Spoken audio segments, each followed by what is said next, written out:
What's up, people? You guessed it right. That's my Johnson, and today I'm going to teach you how to play with him. But our first lesson is going to be learning about his name and what it exactly means.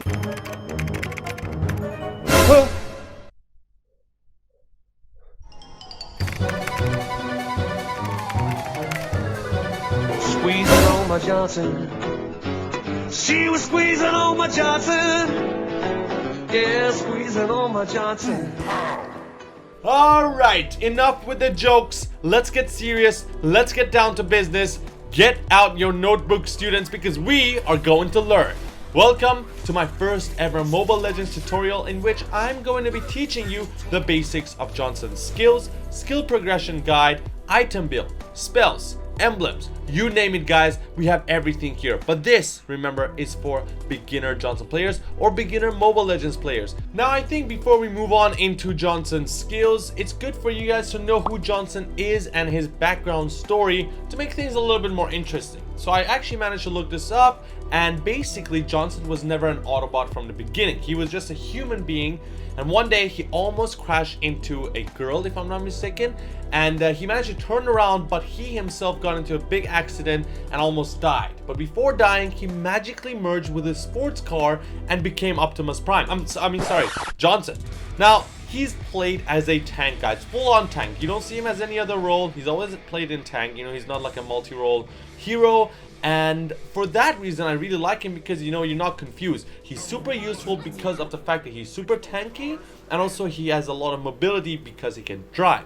Now, his driving, not only can he surprise enemies in different team fights and change the complete fate of the game, you can also drive in jungles secretly and provide map awareness for your team. You can spot enemies for your team. So imagine the amount of things you can do as just one tank. So without further ado, let's get started. Johnson's passive is called Lucky Bastard because that is exactly what your enemies say when this passive saves your ass. It's an electro airbag that pops right up as a shield and absorbs 300 points of damage when your health is below 30%. Basically, the moment you're about to die, the shield pops up and saves your ass. You can use this to dive under turrets or simply extend team fights for your carries to get that savage, which is what I do all the time. Honestly though, in most scenarios, you're gonna use this passive to run like a little bitch. Now, in terms of Johnson's skills, he doesn't use any mana, nor does he use any energy, and that means you can spam the crap out of everything. Now, Johnson's first skill is called Bitch Slap, and that is because you throw a spanner that deals damage as it travels and stuns as it lands in an area, a small area, and that means you can actually stun a couple of people if they're standing very close to each other.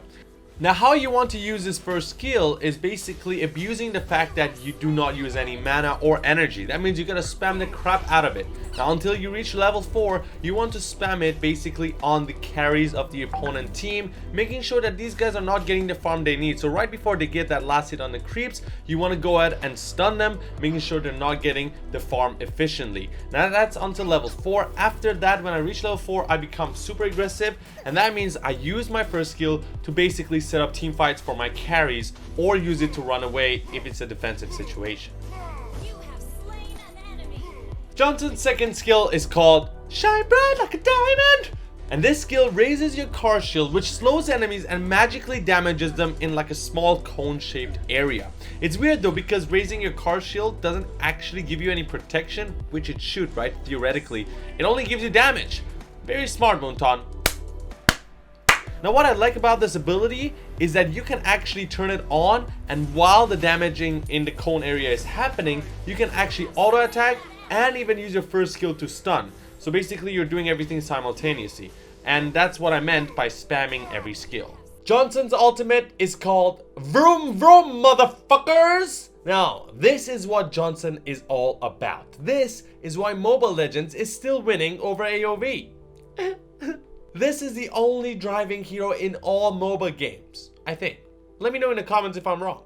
Before talking about driving, this skill has a physical defense passive that no one probably knows or cares about, yet is actually quite useful. The moment you tap this skill, however, Johnson transforms into a car and starts moving slowly for a few seconds, in which you can pick up one teammate in your car to drive with you. You can tap the skill a second time while the car is still moving slow and if no ally is around, to go in full throttle faster. Once the car is in full throttle, it is your time to shine. When you are in full throttle mode, the third skill icon changes to brake, meaning you can hit the brakes manually or bang enemies and objects to stop the car. The moment you hit an enemy, the car explodes, stunning enemies in rage and dealing magic damage according to speed. For the new viewers, that means the longer you drive, the more damage you have on impact. Just like in real life.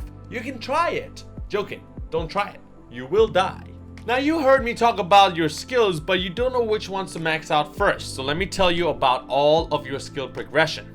First of all, start with your first skill. Like I mentioned, you want that first skill, you want that stun to prevent the enemies from farming early game. So level 1 is going to be your first skill. But right after that, you want to go ahead and max out your second skill because of its high damage potential and the ability to auto attack while the ray is still damaging enemies. As for your ultimate and driving, level it up whenever you can, whenever it's possible. Now to complement all of this is where a lot of people have some confusion. For your battle spell, you want to go ahead and pick Petrify. Now there's a lot of other Johnson uses that use Flicker or Sprint, but I say go to hell because none of them is as good as Petrify. Let me explain to you why.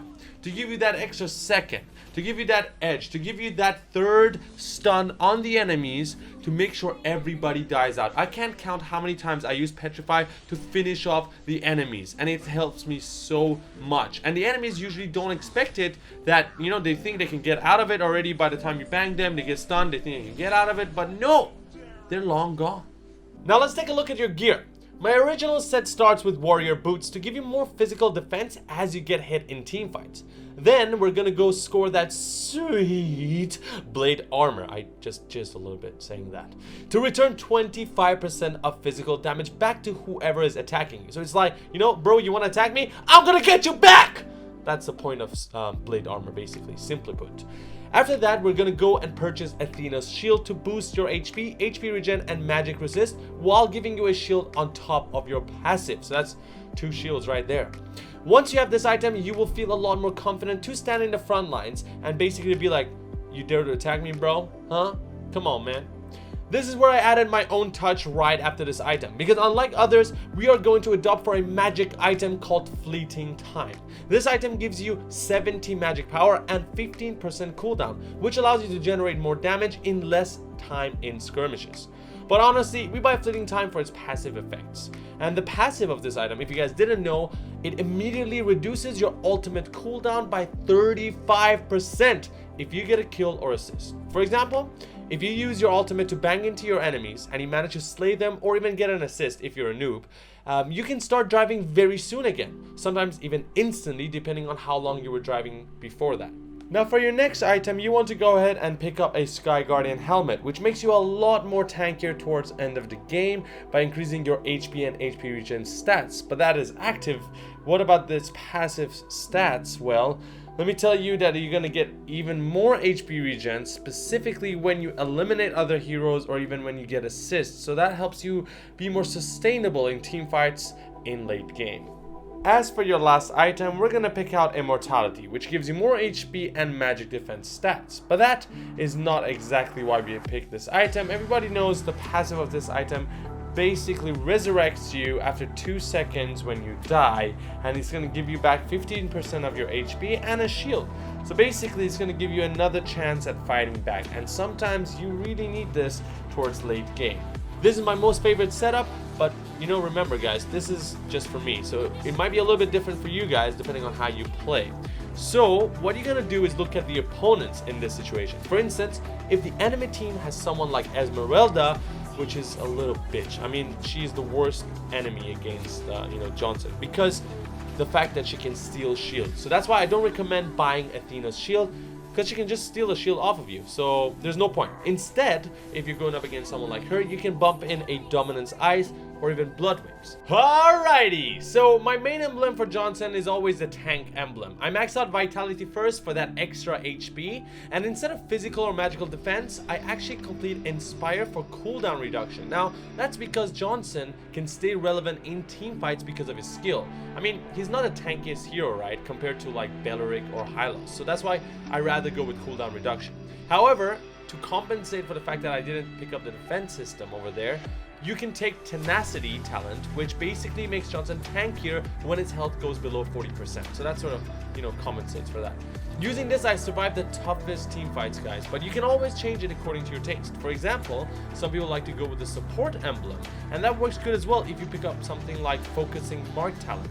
That talent basically gives allies a 6% boost damage towards enemies that you just hit. So imagine how that could change the tide of the fight when you ride and bang into 5 enemies, and then everybody around you has an extra 6% damage on the enemies for a little while. So yeah, you can basically go with the tank emblem or support emblem. Try both out and see which one works better for you, because depending on your playstyle, different emblems can help you out in a different way.